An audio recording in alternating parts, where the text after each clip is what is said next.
Pemirsa, Direktur Tirta Prabujaya, Ari Fajar, menyebutkan total tunggakan pelanggan dalam pembayaran tagihan penyediaan air bersih di Kota Prabu Mulih mencapai 1,5 miliar. Jika dalam waktu seminggu pelanggan tidak mengindahkan surat peringatan, maka akan dilakukan pemutusan sambungan air.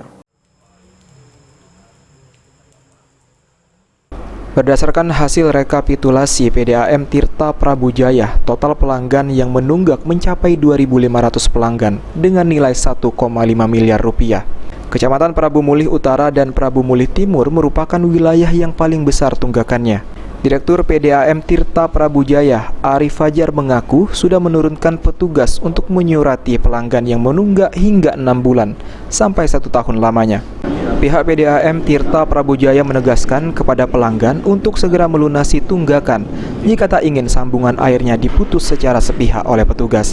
Sementara untuk mempermudah dan memberikan pilihan bagi pelanggan, pembayaran tunggakan bersifat fleksibel sesuai kemampuan. Kalau kondisi saat ini dari data yang kami punya, tunggakan itu lebih kurang 1,5 miliar yang sudah kami rekap. Akan kita putus ya? Dengan sangat terpaksa akan kita putus ya?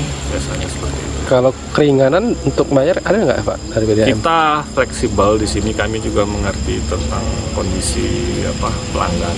Jadi selagi pelanggan itu ada niat baik untuk menyelesaikan tunggakan, akan kita bantu. Pihak PDAM mencatat hingga sekarang sudah 10.000 sambungan air terpasang di Prabu Mulih dan akan terus bertambah.